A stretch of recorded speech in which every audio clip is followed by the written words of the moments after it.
형제들아, 내가 너희에게 나아가 하나님의 증거를 전할 때에 말과 지혜의 아름다운 것으로 아니하였나니 내가 너희 중에서 예수 그리스도와 그가 십자가에 못 박히신 것 외에는 아무것도 알지 아니하기로 작정하였음이라.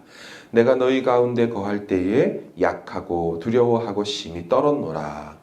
내 말과 내 전도함이 설득력 있는 지혜 말로 하지 아니하고 다만 성령의 나타나심과 능력으로 하여 너희 믿음이 사람의 지혜에 있지 아니하고 다만 하나님의 능력에 있게 하려 하였노라. 그러나 우리가 온전한 자들 중에서는 지혜를 말하노니 이는 이 세상의 지혜가 아니요 또 이 세상에서 없어질 통치자들의 지혜도 아니요 오직 은밀한 가운데 있는 하나님의 지혜를 말하는 것으로서 곧 감추어졌던 것인데 하나님이 우리의 영광을 위하여 만세전에 미리 정하신 것이라. 지혜는 이 세대의 통치자들이 한 사람도 알지 못하였나니 만일 알았더라면 영광의 주를 십자가에 못 박지 아니하였으리라. 기록된 바 하나님이 자기를 사랑하는 자들을 위하여 예비하신 모든 것은 눈으로 보지 못하고 귀로 듣지 못하고 사람의 마음으로 생각하지도 못하였다 함과 같으니라. 오직 하나님이 성령으로 이것을 우리에게 보이셨으니 성령은 모든 것 곧 하나님의 깊은 것까지도 통달하시느니라. 사람의 일을 사람의 속에 있는 영 외에 누가 알리요? 이와 같이 하나님의 일도 하나님의 영 외에는 아무도 알지 못하느니라. 우리가 세상의 영을 받지 아니하고 오직 하나님으로부터 온 영을 받았으니 이는 우리로 하여금 하나님께서 우리에게 은혜로 주신 것들을 알게 하려 하심이라. 우리가 이것을 말하거니와 사람의 지혜가 가르친 말로 아니하고 오직 성령께서 가르치신 것으로 하니 영적인 일은 영적인 것으로 분별하느니라. 육에 속한 사람은 하나님의 성령의 일들을 받지 아니하나니 이는 그것들이 그에게는 어리석게 보임이요 또 그는 그것들을 알 수도 없나니 그러한 일은 영적으로 분별되기 때문이라. 신령한 자는 모든 것을 판단하나 자기는 아무에게도 판단을 받지 아니하느니라. 누가 주의 마음을 알아서 주를 가르치겠느냐? 그러나 우리가 그리스도의 마음을 가졌느니라. 아멘. 바울은 복음이 온전히 전파되기를 바랬습니다. 그가 살고 있던 문화 속에서 자칫하면 자신이 교회 밖에서 세상에서 물건 팔거나 인기몰이 교사처럼 그렇게 교회 안에서 자신이 비춰질까봐 매우 유의했습니다.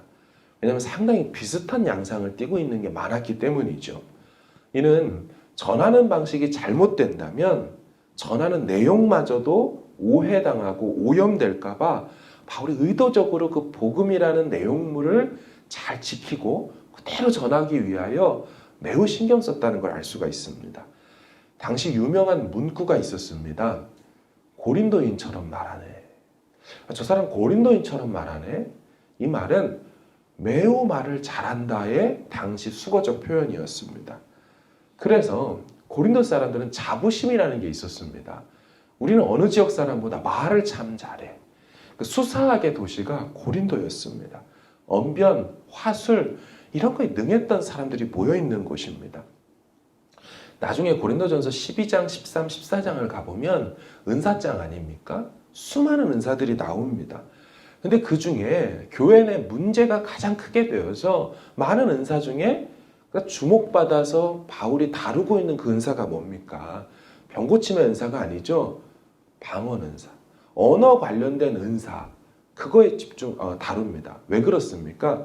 교회 자체가 말 잘하는 것에 창념돼 있어서 은사가 나타나도 이 방언으로 말이 나와버리니까 그거를 더 특별하고 더 신령하고 더 의미 있고 더 능력 있는 그런 은사로 이렇게 치부하여 이렇게 봤다는 것입니다. 다 이 같은 고린도의 배경 속에서 일어난 일들이죠. 당시 철학 학파의 교사나 웅변가들은요, 도시를 돌아다녔습니다. 그리고 도시에 딱 도착하면 그 지역에서 자기 사람들을 불러 모읍니다. 자신이 도착한 지역에 기존에 있던 여러 선생들에게 찾아가서요, 그들을 만나고 공개적으로 논쟁을 벌이곤 했습니다. 그래서 둘이 같이 광장에 나와서 많은 사람들 앞에서 이렇게 배틀을 벌인 거죠. 그래서 화술로 이겨버리면 그 지역의 영웅으로 급부상되고 인기를 얻고 세력을 얻었습니다. 우리 옛날에도 무술가들이 지역을 돌아다니면서 일명 도장 깨기 이런 걸 하지 않습니까? 경상도에 있던 도장들을 다 섭렵해서 다 이겨버리고 충청도로 가고 경기도로 가서 나중에 한양을 점령해서 이게 한반도를 이겼다 뭐 이런 얘기를 하는 것처럼 당시 철학학파의 스승들도 그렇게 언변과 화술로 지역을 평정하고 다녔습니다. 지금 바울은요, 자신도 순회 전도자입니다. 그렇게 고린도에 와서 이들이 듣지 못한 내용을 전하고 있습니다. 그러니 그들 눈에는 늘 돌아다니던 그 사람들 그 학파, 무슨 파인가 봐, 그리스도 파인가 봐, 이렇게 비춰질까 봐 너무너무 유의했다는 것입니다. 중요한 것은 자신도 그렇게 비춰질 뿐만 아니라 자기가 전하는 메시지도 그저 밖에서 하는 철학적 주제, 논쟁거리, 그런 어떤 싸움거리의 내용으로 비춰질까 봐 더 주의한 것이죠.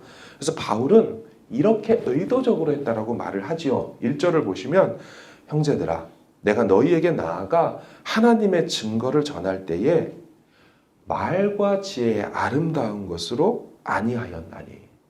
자기는 복음을 전해도 세상 사람들의 수사학을 의도적으로 이 지역에서는 안 썼다는 거예요. 말과 지혜의 아름다운 것으로는 안 전했다. 이 아름다운 것이라는 이 헬라어 표현이 뷰티풀을 얘기하는 단어가 아닙니다. 거창한 것, 뽐내는 것이라는 뜻을 갖고 있어요. 그러니까 나는 말과 지혜의 거창함으로, 말과 지혜의 뽐내는 것으로 나 일부러 그런 방식으로 복음 안 전했어. 왜요? 십자가 메시지마저도 그렇게 보여질까 봐. 나는 이 복음 메시지 자체만 담백하게 정확하게 전했을 뿐이지 나 그런 방식 안 썼어 라고 말하는 거예요. 바울은 복음을 전할 때 의도적으로 세상 방식을 버리기로 작심합니다. 2절을 보십시오. 내가 너희 중에서 예수 그리스도와 그가 십자가에 못 박히신 것 외에는, 무슨 내용입니까? 이 컨텐츠죠. 복음의 이 내용인 예수님과 그가 십자가에 못 박히신 것 외에는 아무것도 알지 아니하기로 나 작정했다. 아주 작심하고 그것만 한 겁니다. 그 내용만 전한 겁니다. 여러분, 우리도 세상을 살아가면서 이 같은 태도가 필요합니다. 계속해서 세상은 우리로 하여금 내 방식을 따라라.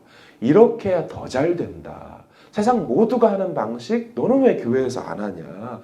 왜 네 삶에서 그 방식을 왜 적용 안 하냐? 이러면서 우리를 호도합니다. 아닙니다. 복음을 받은 자들은 받은 복음의 내용만큼 그 복음의 내용처럼 또한 살아가는 방식도 그리 살아가야 한다는 거죠. 당시 철학 선생들은요, 자기를 둘러싼 사람들에게 어떻게 더 강한 인상을 심어줄 수 있을까 노력했습니다. 당당했고요, 자신감 있는 태도를 보였고요, 웅변하듯이 한 번에 사람들을 휘어잡으려고 했습니다. 근데 바울은 어떻게 했다라고 말합니까? 3절 보십시오. 내가 너희 가운데 거할 때 어떻게 해요? 약하고 두려워하고 심히 떨었다. 당시 철학 학파들이 절대로 보여주고 싶지 않은 모습을 의도적으로 바울은 했다라고 말하는 것입니다. 철저히 세상 방식을 거절하며 정반대 방식으로 자신을 감추고 오직 전하는 이 십자가의 메시지와 그 메시지 자체가 갖고 있는 능력만이 나타나기를 소망했던 바울, 그의 복음 전하는 태도 정말 남달랐지요. 내 화술, 언변, 태도 이런 것 때문에 저들이 봐야 될 복음을 못 볼까 봐. 복음 자체가 대단하고 파워 있는데 내 수사학의 파워로 그 파워를 가려버릴까 봐 얼마나 두려워하고 떨면서 복음에 오염될까 봐 그렇게 목회했는지 모릅니다. 이 바울의 깊고 묵직한 의도를 좀 보십시오. 4절 5절 보세요. 내 말과 내 전도함이 설득력 있는 지혜의 말로 하지 아니하고 다만 성령의 나타나심과 능력으로 하여. 뭐라고 말합니까? 나는 설득력 있는 그런 지혜의 말로 안 했고 다만 이 복음이 전파되려면 오직 복음 자체가 갖고 있는 그 성령의 나타나심, 그 능력으로만 너희들 가운데 역사되어 너희들이 믿음을 가졌다면, 믿게 되었다면 그건 내 화술 때문에 된 거 아니야. 내 인간적인 뭐에 너희들이 홀려가지고 된 거 아니야. 왜 믿음이 너희들 안에 있어? 그 성령이 하신 것이라고 밖에는 설명할 수 없는 그런 복음 전하는 방식을 내가 쳤잖아. 나는 어떠한 식으로도 인위적으로 자기적으로 복음을 너희들한테 전하지 않았어. 사랑하는 여러분, 바울이 수사학을 잘 몰라서 그런 것이 아닙니다. 가말리엘 문화에서 배웠고 다메섹이라는 헬라 도시에서 자랐고 태어났고요. 예루살렘으로 넘어와서 자라났습니다. 그는 다양한 문화 경험이 있고 할 만큼 했어서 펼쳐 보일 수 있는 거리들이 많았던 사람이에요. 하지만 그는 복음을 지키기 위해서라면, 복음이 오염되지 않기 위해서라면 어떻게든 애쓰고 애썼던 사람입니다. 성령의 능력, 그것 자체, 내용물에 자신감이 있고 이 전하는 메시지가 고귀하다 보니 포장과 허울과 껍데기에 전혀 승부를 걸지 않는 모습이지요.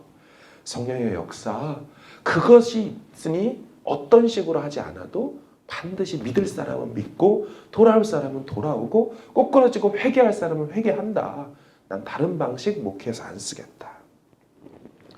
바울은 어찌하든지 하나님과 그분의 능력만이 이 고린도에서 정말 나타나기를 소망했습니다.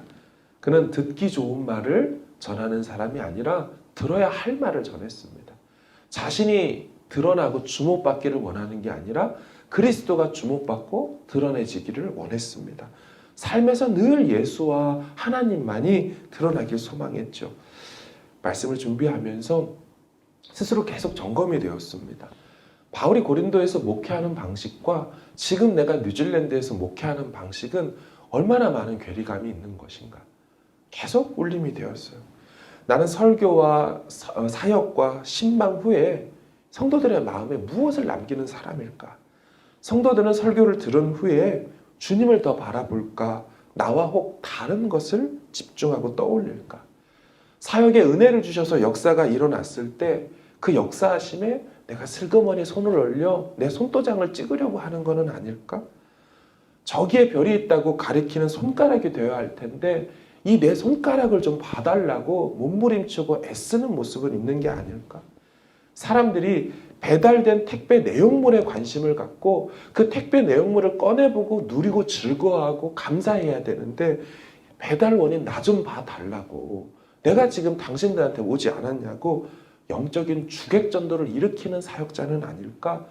막 이런 마음으로 점검이 되었어요. 가정에서도 마찬가지더라고요. 나를 통해 진짜 하늘 아버지가 보여줘야 되는데 인간 아버지가 영적인 시선을 아이들로 하여금 빼앗고 있는 것은 아닐까? 나를 통해 진짜 신랑이신 예수님을 보여봐야 하는데 인간 남편이 신랑 예수님의 이미지를 망쳐놓고 있는 삶을 나는 사는 건 아닌가? 이 모습이 바울의 그 애쓰는 모습에 한 구절 한 구절 있는 걸 보면서 제게 점검이 되더라는 것입니다. 그럼 바울은요, 세상 지혜가 아니라 하나님의 지혜인 그리스도께 온전히 맞춰줬습니다. 뭐 하나 할 때만 해도 이거 나 드러나면 안 되는데, 이 복음 훼손되면 안 되는데, 성도들이 오해하면 안 되는데 철저하게 노력을 했어요. 그리스도가 주목받고 그리스도의 가치가 드러날 수 있다면 자기는 언제든지 어느 상황이든지 죽어지고 감추어지고 없어지는 걸 즐거워했던 사람이에요. 빌립보서 1장 20절을 제가 읽어드리겠습니다. 나의 간절한 기대와 소망을 따라 아무 일에든지 부끄러워하지 아니하고 지금도 전과 같이 온전히 담대하여 살든지 죽든지 내 몸에서 그리스도가 존귀하게 되게 하려 하나니. 자기는 자기 온몸을 다해서 어찌하든지 그리스도만 존귀하게 된다면 죽어도 땡큐요, 살아도 감사요. 그런 완전히 그리스도인으로 살아간 거예요. 그리스도 중심으로 살아간 거예요.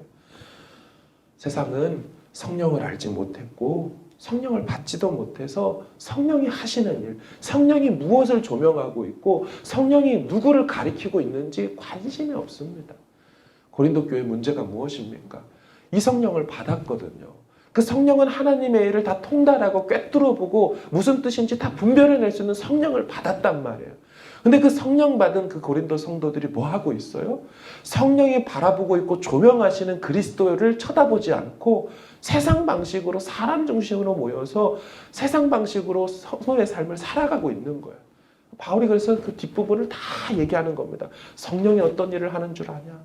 성령이 누구를 가리키는 줄 아냐? 오직 성령으로만 그분의 뜻을 알 수 있는데 성령 받은 너희여 어찌 봐야 할 것을 보지 못하느냐? 맨 마지막 절에 뭐라고 말합니까? 누가 주님의 마음을 알겠냐? 하지만 우리에게는 그리스도의 마음이 있다. 그리스도의 마음이 있다는 게요, 이 하트가 있다는 뜻보다는 그리스도의 사고 체계를 갖고 있다. 그리스도의 사고 방식을 우리가 갖고 있지 않냐라고 하는 거예요.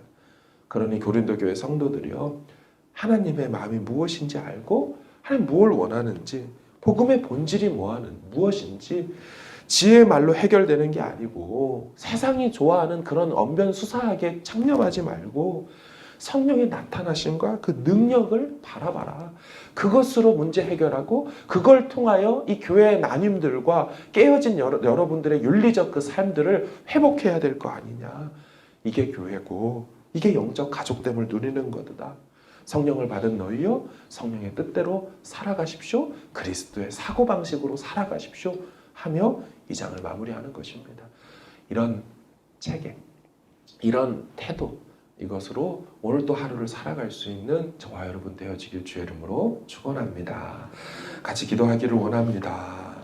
함께 기도할 때 하나님, 우리가 얼마나 많이 세상과 구별되려고 정말 그 방식을 복음을 받은 자로서 성령이 임한 자로서 취하면 안 된다라는 것을 깨어 구별하고 있는지요. 하나님 하나하나 주님 마음 닮을 수 있도록 주님 생각이 우리 삶 가운데 나타날 수 있도록 도와주십시오. 성별하여 주십시오. 우리 같이 기도하시고 가지고 계신 기도 제목으로 기도하시다 자유롭게 돌아가시길 바랍니다. 함께 기도하겠습니다.